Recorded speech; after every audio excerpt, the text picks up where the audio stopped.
নমস্কার বন্ধুরা, কেমন আছেন? আশা করি সবাই ভালো আছেন। আবার একটি নতুন ব্লগে সবাইকে স্বাগত। আজ বৃহস্পতিবার, সেজে গুজে রেডি হয়ে গেছি, বাবার বাড়ি যাব। মঙ্গলবার তো গিয়েছিলাম, আপনারা দেখেছেন, দেশ পুজো ছিল, বড় পুজো ছিল। ওই দিন প্রসাদ নিয়ে এসেছি। আসতে প্রায় রাত্রি 8টা সাড়ে 8টা বেজে গেছে। বুধবার আর যাইনি। আজকে দিদি আমি সবাই যাচ্ছি। তিনমণি আজকে দুপুরে গিয়ে ভাত খাবো বাবার বাড়িতে, খুব আনন্দ হবে। আর আজকে একটা অর্কেস্ট্রা আছে।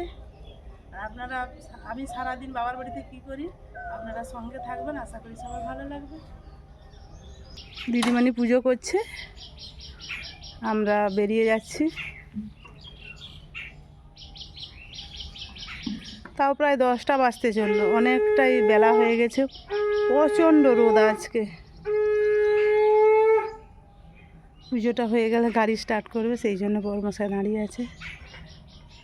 পুজো হয়ে গেছে, শাঁখ বেজে গেল। চলুন এইবার আমরা যাই।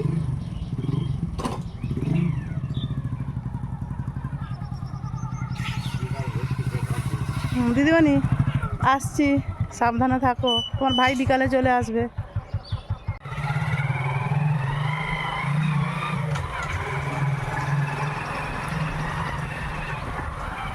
আজ বৃহস্পতিবার, হাটবার আমাদের মাধপুরে। ওখানে একটু চিংড়ি মাছ নেব, মিষ্টি নেব বাবার বাড়ির জন্য।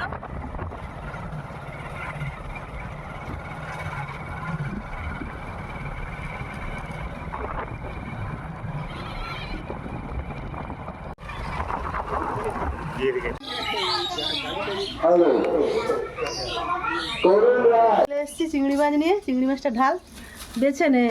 আসতে কি কম সময় লাগছে, সেখানে কিনে আমি আবার বাজারে এধার ওধার ঘুরছি। আর একটু দেরি করে গেলে পেতাম নি। আজকে বাজারে চিংড়ি মাছও নেই, আর যেটুকু আছে প্রচুর দাম। গরম জল দিতে হবে না? এগুলা গরম জল দিতে হবে না, এমনি কি কেটে দেবো? হ্যাঁ, এই মাথাটা সেরকম যদি হয় বাদ দিয়ে দে। হ্যাঁ, রান্না হচ্ছে, পটল, চিংড়ি পটল পোস্ত হবে। এখন দুপুরবেলা সবাই খেতে বসবে বাবার বাড়িতে। আমি এসে এক মুঠা খেয়ে নিয়েছি, আর খাবো না। আমার শরীরটা সত্যি মানে খুবই খারাপ লাগছে, মাথা যন্ত্রণা ভীষণ হচ্ছে।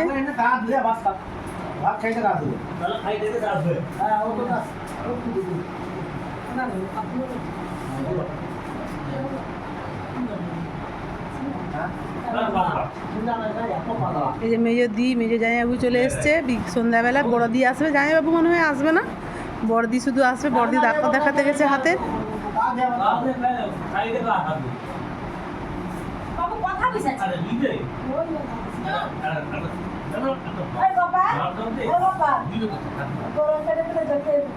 জামাই বলে বেশি দিচ্ছে, একটু খাও না।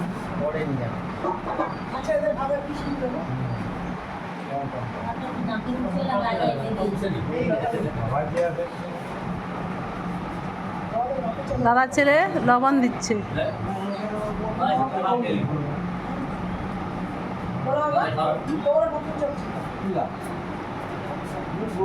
আলু ভাজা, ডাল, মাছের তেল ঝাল, চিংড়ি পটল পোস্ত, চাটনি।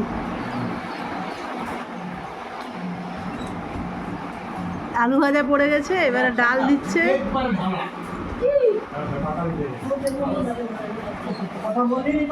পটল চিংড়ি পড়ছে। বৌদি থালায় দিবে বলেছিল, আমরা বউকে বললাম পাতায় দাও। কত ধুবে তুমি, অনেকগুলো লোক।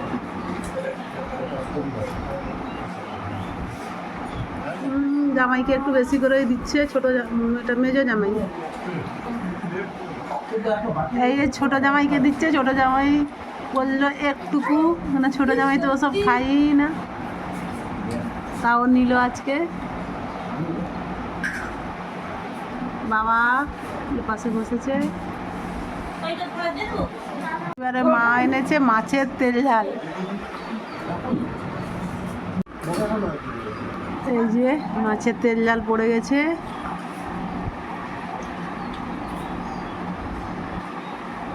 ছোট জামাই দুটা ডিম যে, একটা গোপালের কাছে দাঁড়া, আমি তুলে দিই।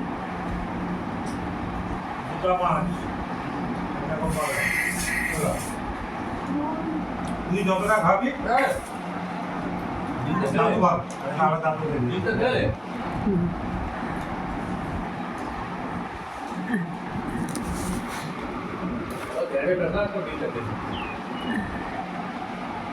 বড় মশাই এখন 4:30 বাজে, চলে যাচ্ছে বাড়ি। আমি থাকবো। কালকে বলেছি, কালকে মহোৎসব আছে, প্রসাদ খেতে আসার কথা।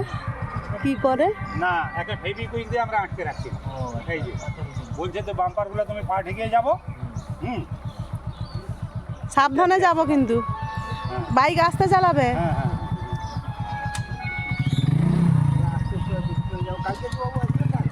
বলছি আসতে, তো চলে আসবে, একটু প্রসাদ খেয়ে যাবো। না, ও তো গাড়ি চালিয়ে যাবো। কালকে হয়তো 9টা থেকে 10টা কাজ শেষ হয়ে যাবে।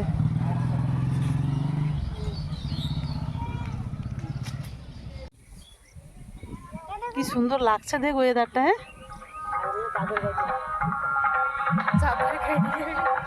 চাদর গায়ে দিয়ে যাবো তুমি প্রোগ্রাম দেখতে? হ্যাঁ বৌদি, চাদর গায়ে দিয়ে যাবো অনুষ্ঠান দেখতে। বিকেলবেলা এখন রাস্তায় বসে আছি, গল্প করছি, আর কি সুন্দর বাতাস দিচ্ছে, বাতাস খাচ্ছি। কি হয়েছে, বালিশ নিয়ে গেছে প্রোগ্রাম দেখতে নিয়ে?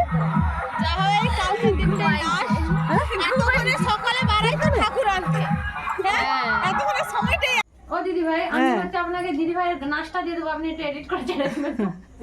হাসি থাম। আরে সব দাম ও দিদি ভাই, আপনি আমার ভয়েস রেকর্ডিং দিবেন, তখন বলে দেবেন এটা একটা পাগলা। আর তুলি না, আদারা কতবার উঠেছি। বিল্টু ফোন করছিল, পৌঁছেছে? আরে কেন বারবার খুলে উঠু, সব সেন্টার হয়ে পাই গেল, রং কালারটা হয়নি ভালো। দেখি কি এখন প্রোগ্রাম দেখতে বেরিয়ে পড়েছি, খাওয়া দাওয়া করে। দেখি দিদি ঘুর, দিদি আসু পার না। হাই, মেঘ উঠছে যে। হাই বনু, চলে আয় আয় আয়।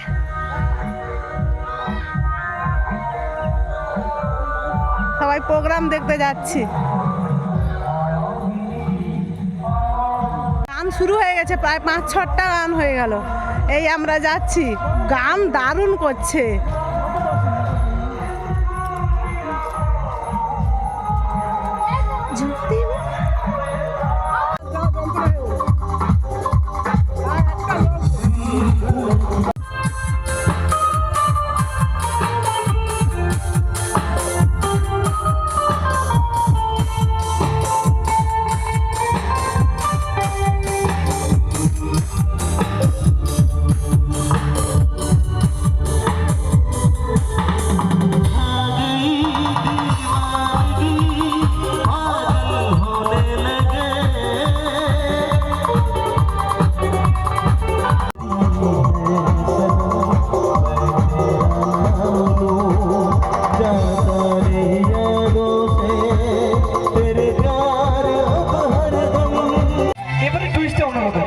আমি আমার যার প্রেমে ঝাঁপ দিয়ে নামলাম তাকে পেয়ে গেছি একদম। তোমার জন্য একটা গান করবো। হ্যাঁ, চোখ তুলে দেখো না কে এসেছে। হবে, একটু দাঁড়িয়ে ডান্স হবে। একদম একদম রানা, পুরো শ্রাবন্তের মতো লাগছে। क्या बात, একটু ঠাকুমার জন্য বলতে একটু দাঁড়িয়ে যাই, ফোন থেকে পুরো শ্রাবন্তের মতো একটু কি দাঁড়িয়ে ডান্স হবে? একটু একটু যদি পায়ে কোনো কষ্ট না থাকে। হ্যাঁ না, বসে না, একটু দাঁড়িয়ে, একটু সবাই দেখুক, একটু একটু জাস্ট এই জুটিটা দেখুক। তোমার আমার একটা জুটি থাকবে, এটা এটা গ্রামে তো স্মৃতি হয়ে থাকবে নাকি? একটু দেখুক প্রত্যেকে। চোখ তুলে দেখো না কে এসেছে, নতুন করে আবার বিয়ের সানায় বেরিয়ে।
আছে